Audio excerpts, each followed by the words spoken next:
하나님 말씀은 스가랴서 5장입니다. 스가랴서 5장. 구약성경 제가 가지고 있는 성경은 1161쪽인데요. 1161쪽 스가랴 5장 4절입니다. 만군의 여호와의 말씀이다. 내가 그 저주를 내보낼 것이니 저주가 도둑의 집에도 들어가고 내 이름으로 거짓 맹세하는 자의 집에도 들어가서 그 집안에 머물며 그 집의 나무와 돌과 함께 파괴해 버릴 것이다.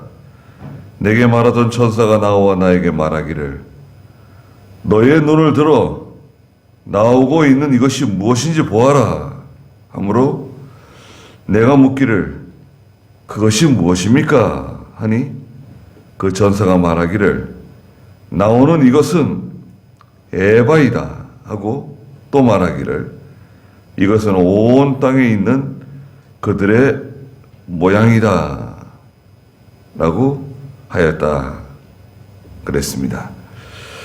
네, 너는 무엇을 보느냐? 날아가는 두루마리가 있는데요, 두루마리가 날아가고 있다. 날아가는 두루마리는 하나님의 말씀이 속히 이루어진다는 뜻이라 그랬죠. 그런데 그걸 보고 있는데 천사가 와서 너는 무엇을 보고 있느냐? 그러니까 스가랴 선지자가 제가 저 날아가는 두루마리를 보고 있습니다. 그러니까 천사가 이것은 온 땅에 내릴 저주다. 3절에 말씀하셨습니다. 모든 도둑질하는 자들은 이쪽 편에 기록된 대로 끊어지고 모든 거짓 맹세하는 자들은 저쪽 편에 기록된 대로 끊어질 것이다. 그렇게 말했습니다. 모든 도둑질하는 것. 그러니까 하나님이 도둑질하는 건 싫어하시잖아요. 기본적으로 도둑질하는 것은 몇 계명인가요? 5계명은 부모를 공경해라. 6계명은 살인하지 마라. 7계명은 간음하지 마라. 8계명은 도둑질하지 마라. 8계명이네요. 근데 도둑질하는 것에 다 포함되는 것 같아요. 도둑질한다 그러면 거기에는 거짓도 포함되어 있고요. 거짓. 기본적으로 거짓이잖아요. 도둑질. 그 다음에 탐심. 네. 탐심은 우상숭배다고 말씀하시기도 하고, 마지막 10번째 계명인 탐심이 들어가고요. 9계명인 거짓도 들어가고요. 이 도둑질하는 것이 큰 한 덩어리예요. 모든 도둑질하는 사람들, 도둑질하는 죄들이 한쪽 편에 기록되어져 있는데 하나님이 끊어버린다. 저주를 받는다. 반대편에는 모든 거짓 맹세하는 자, 거짓 맹세는 하나님께 속한 거예요. 10계명 중에 하나님께 속한 것은 1계명부터 4계명이죠. 1계명부터 4계명. 하나님께 속한 계명.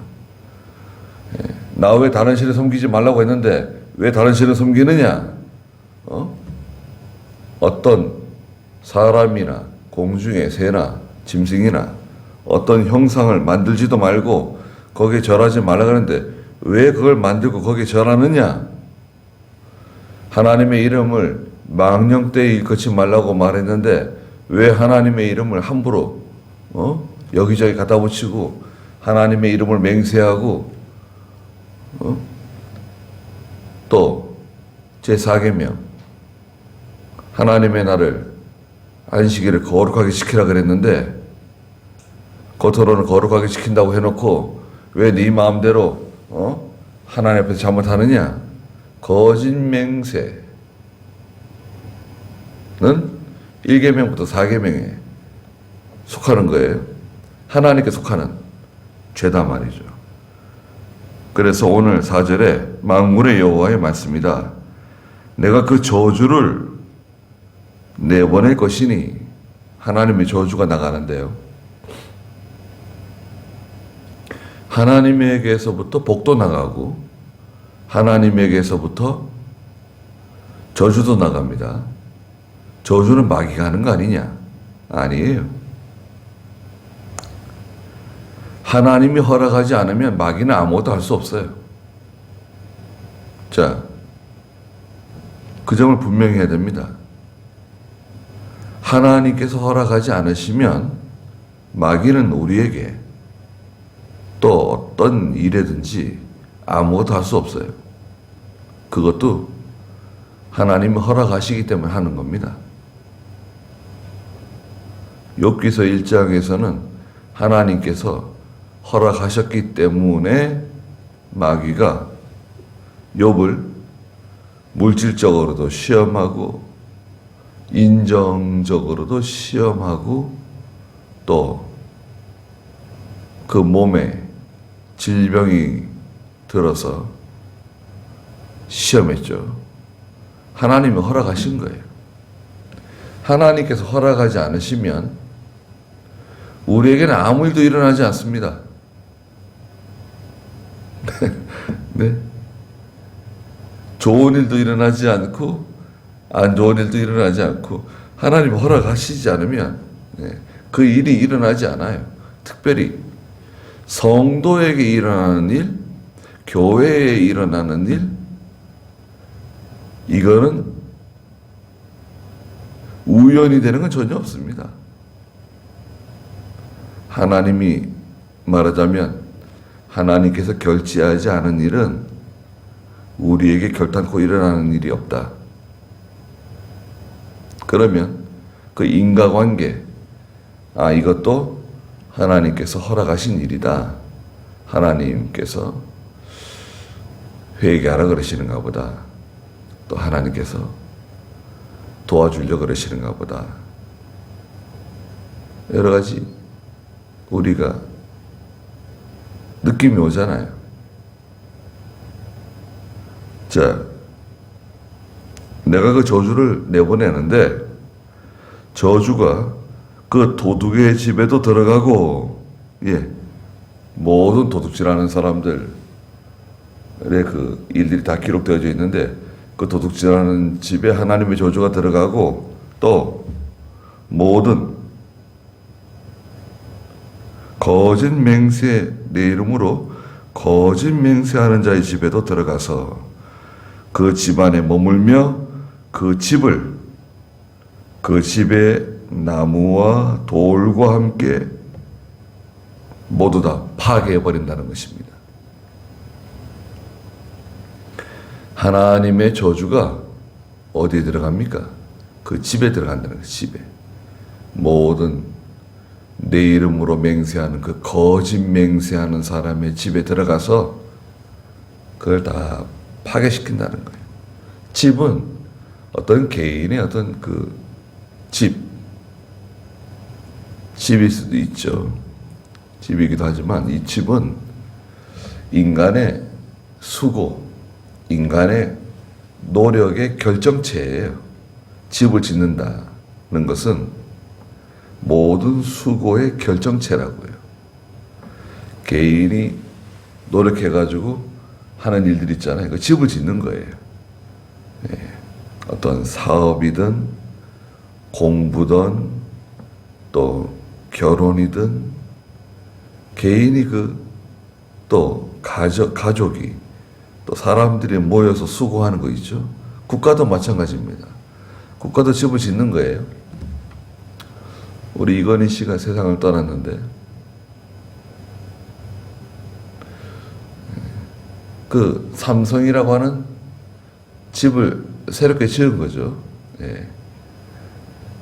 잘 지은 거죠.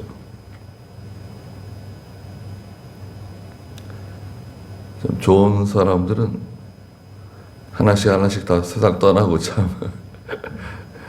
너무 안타깝네요.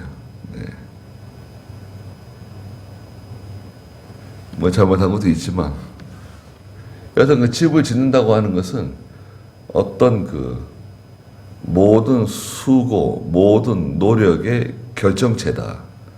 그 집안에 있는 모든 나무나 모든 돌이나 그 집안에 있는 사람, 물질, 짐승 다 하나님이 조절을 받는 거예요. 같이 다 받는 거예요.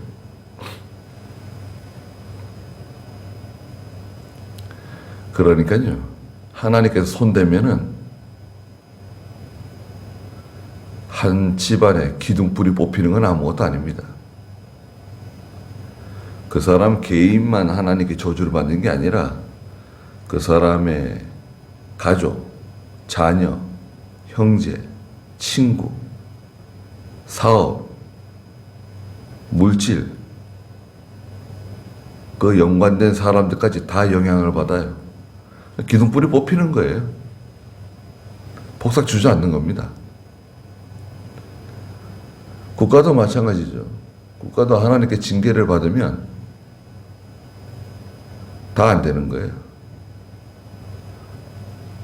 산업도 안 되고, 경제도 안 되고, 사회, 정치, 군사, 금융, 교육, 의료, 복지 다 같이 무너지는 거예요. 한번 생각해 보세요. 그렇지 않습니까? 이게 다 연결되어 있는 거예요. 산업은 잘 되는데 경제가 무너진다. 그런 일은 있지 않죠. 경제는 잘 되는데 뭐 사회가 혼란스럽다. 안 그래요? 경제가 잘 되면요, 사회는 혼란스럽지 않습니다. 정치를 잘 하는데 뭐 사회가 안 좋다. 그런 일 없습니다. 이게 다 연결되어 있잖아요. 이것을 인과관계라고도 볼 수 있고, 그 어떤 연결, 연대적인 연결관계가 있어요. 사회공학이죠. 그러니까 하나님께서 한 군데 딱 건드리시면, 자 보세요. 하나님께서 한 군데를 딱 손대시잖아요. 그럼 와르르 다 무너지는 거예요. 거기만 이렇게 한 군데만 이렇게 상처를 받고 어떤 데미지를 받아가지고 거기서 끝나는 게 아니라 전체가 다 고통을 당하는 거죠. 가령 지금 보세요. 코로나가 생겼는데 의료계통에서만 문제가 생기는 게 아니라 코로나 때문에 경제도 무너지고 산업도 무너지고 복지도 무너지고 일자리도 무너지고 말로 할 수가 없어요. 교육, 아이들이 무슨 학교를 다닐 수가 있어요. 뭐 강의를 들을 수가 있어요. 다 무너지는 거예요. 하나님이 하나 손댔는데 눈에 보이지 않는 바이러스, 물론 저 중공이 저 문제지만 미안하다, 잘못했다 한마디 안 하는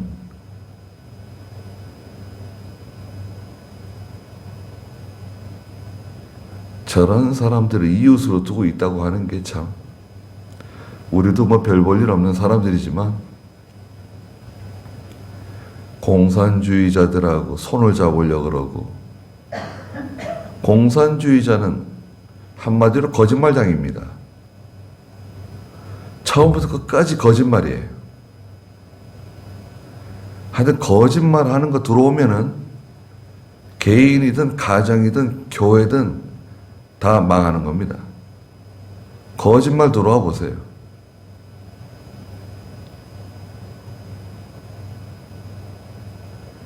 거짓말은 용서하기 힘들어요.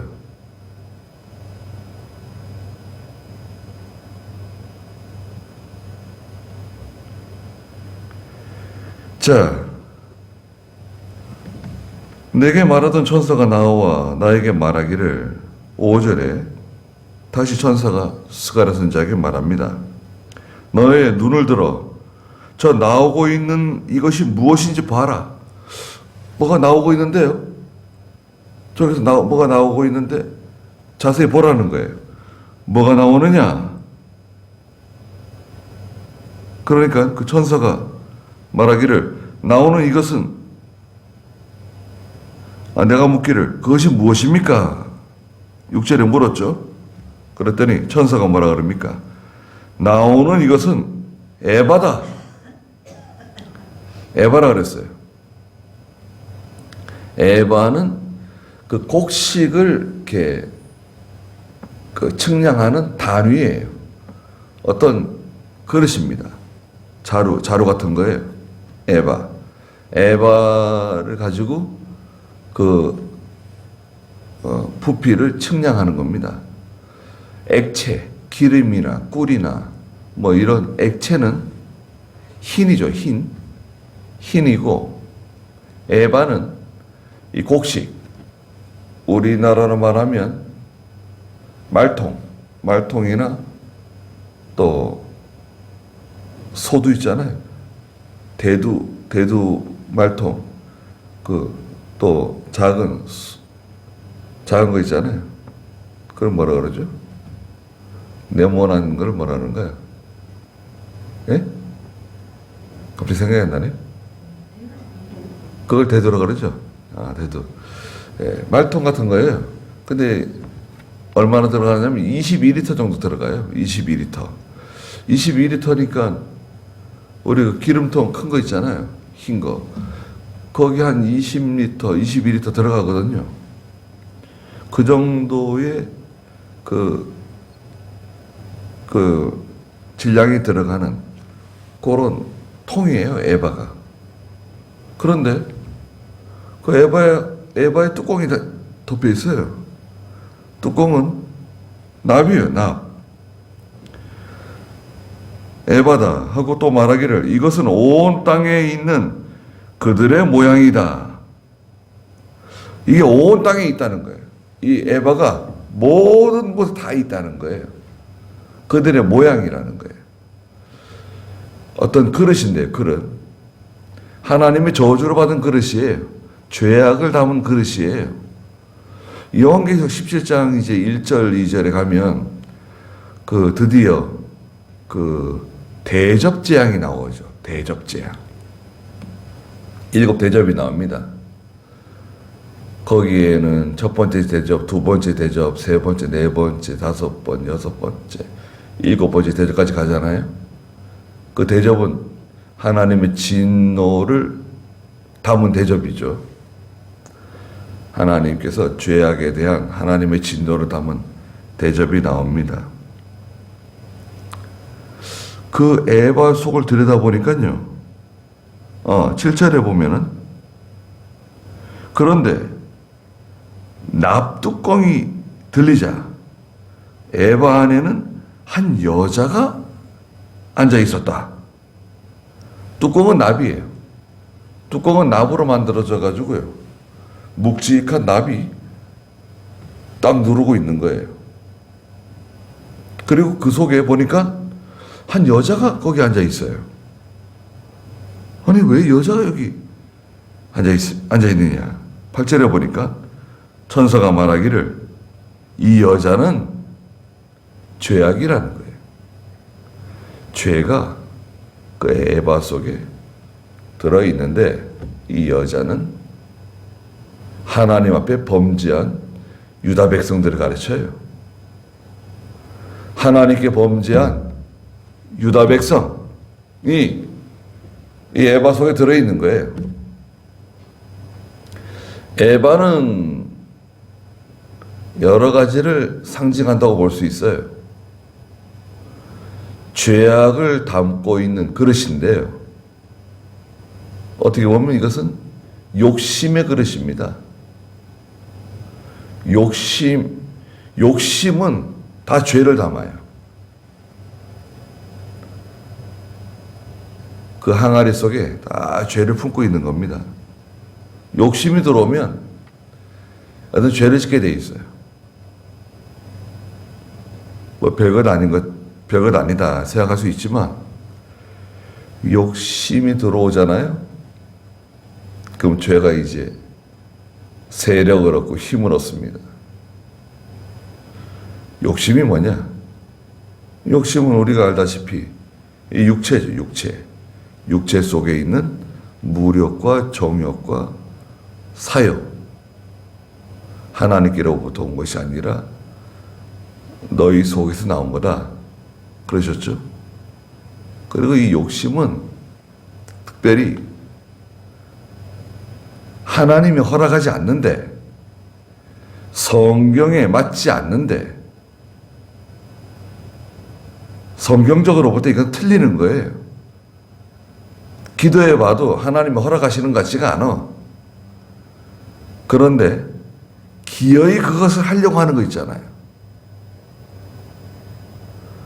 그럼 왜 그걸 기어이 하려고 그럴까요? 그건 우리의 자존심일 수도 있고, 제 고집이죠. 제 고집. 그 욕심이야. 욕심이 들어오면 하나님이 허락하지도 않는데, 성경에 맞지도 않는데 기어이 그것을 하려고 그냥 달려드는 거예요. 나방이 활활 타고 있는 불 속에 날아 들어가는 것처럼 죽을 줄도 모르고 기어이 하려고 하는 거예요. 그게 욕심은 무서운 겁니다. 욕심이 그 속에 딱 들어가 있고, 그 위에 뚜껑은 뭐죠? 납으로 된 뚜껑이에요. 납뚜껑은 무엇을 의미할까요? 납뚜껑은 인간의 성도의 양심을 짓누르는 죄악의 세력을 의미해요. 죄를 짓잖아요. 그러면 시편 32편 3절과 4절에 보면 하나님이 우리를 짓누르신다 그랬어요. 막 꽉 눌러요. 쥐어 짜요 그냥. 그래서 뼈가 새까맣게 타들어간다 이거예요. 속이 달아요. 아주 그냥 속이 달아가지고 뼈가 막 타들어가는 것처럼 그런 느낌을 받는 것과 같이 하나님이 우리를 누르세요. 거기 한번 읽어볼까요? 시편 32편 3절. 내가 잠잠히 있을 때 온종일 신음함으로 내 뼈가 쇠약해졌다. 주님의 손이 쥐야로 나를 짓누르시니 내 진액이 여름철 가뭄같이 말랐다. 네, 주님의 손이 쥐야로 나를 짓누르신다. 하나님이 짓누르시잖아요. 못 견뎌요. 그러면 진이 다 빠지는 거예요. 땀이 나다가 진이 빠진다 그러잖아요. 진이 빠지면 갑자기 몸이 쇠약해지죠. 그런 거 있잖아요. 우리 뭐 아이들 키울 때 그죠? 아이가 다쳐가지고 병원에 입원해가지고 막 급한 일이 생기잖아요. 그러면은 부모는 속이 답니다. 속이 벌겋게 다 달아요. 잠이 오나요? 음식이 뭐 맛있게 넘어가나요? 돈이 무슨 소용이에요, 돈이? 그건 아무 돈도 필요 없고, 마시는 것도 필요 없고, 다 필요 없어요. 속이 다 달아가지고요. 속이 달아보세요. 하나님이 꾹 누르시면요. 못 견딥니다. 개인이나 가정이나 교회나 국가나 하나님이 누르실 때가 와요. 그러면 진이 빠집니다. 언제는 뭐 잘 나간다고 교만하고 뭐 대단한 것처럼 훌륭한 것처럼 어깨에 힘이 들어서 나가지만 진이 빠져나갈 때는 하나님께 그냥 꼬꾸라집니다. 하나님께 나오지 말라 그래도 기어서라도 하나님께 나옵니다. 하나님께 꼬꾸라지게 만드신다고요. 그래서 납으로 된 뚜껑이 탁 누르고 있는 거예요. 그 여자를 에바 속으로 던져 넣고 납 조각을 에바 아귀 위로 던져서 덮었다. 못 나오게 눌러버리는 거예요. 죄가 나오지 못하게. 9절에 내가 눈을 들어보니 두 여자가 날아오고 있었다. 두 여자? 여자는 누구 뭐라 그랬죠? 죄악이다. 그들은 하계의 날개 같은 날개를 가졌고 그들의 날개에서 바람을 일으키며 일었으며 그들이 그 에바를 땅과 하늘 사이로 들어 올렸다. 두 여자가 와가지고요. 이 두 여자는 날아오는 두 여자는 천사이거든요. 천사가 날아와가지고 그 에바를 둘이 들고 있잖아요. 가져갑니다. 날개로 날아가면서 날개는 하계 날개 같은 날개를 가졌는데 에바를 들고 어디로 갑니까? 10절에 나는 내게 말하는 천사에게 묻기를 저 여자들이 에바를 어디로 가져가는 것입니까? 물었어요. 그랬더니 그가 내게 말하기를 야, 저 에바를 가지고 저 북쪽 시날 땅으로 가져가서 그것을 위하여 집을 지을 것이니 집이 지어지면 그것이 제자리에 놓이게 될 것이다 라고 말해줬어요. 시날 땅은 어디입니까? 시날 땅은 저 북쪽이에요. 바빌로니아, 아시리아 그쪽 시날 땅이라 그래요. 영적으로는 세상을 의미해요. 세상. 예, 그 여자가 들어있는 납뚜껑으로 덮어놓은 그 에바를 들고서 날아가서 저 세상으로 가져가는 거예요. 하나님께 버림받고 죄를 짓고 버림받게 되면 하나님께서 세상으로 보내요. 세상에 가면 그럼 어떻게 되죠? 이스라엘 백성이 바빌로니아에 포로 잡혀가서 잘 먹고 잘 살았는가요? 포로 잡혀가가지고 얼마나 잘 먹고 잘 살았겠어요? 바빌로니아에서. 또 이스라엘 백성들이 과거에 이집트에서 종살이 하면서 거기서 잘 먹고 잘 살았나요? 거의 한 400년 정도 살면서 얼마나 고생이 많았습니까? 하나님께서요, 저 세상 나라의 원수들에게 말하자면 집어 던지는 거예요. 거기 가가지고 고생하고 거기서 말하자면 힘든 생활을 하게 되는 거예요. 거기서 정착하면 잘 되는 거 아니냐. 육신적으로는 잘 될 수 있어요. 어떤 면에서. 육신적으로는 잘 될 수 있죠. 롯과 롯의 가족처럼. 영적으로는 다 파괴되는 거예요. 믿음이 다 파괴되는 거예요. 영이 사는 길로 가지 않고 누구든지 영이 사는 길로 가지 않고 육신이 잘 되는 길로 자기의 욕심을 쫓아서 가게 되면 하나님께서 하계 날개를 가진 두 여자 보내가지고 저 신할 땅으로 집어 던지세요. 신할 땅으로 가는 거예요. 그러면 고생문이 활짝 열립니다. 이제 영적으로는 다 망가지고 육신도 고생하게 돼 있어요.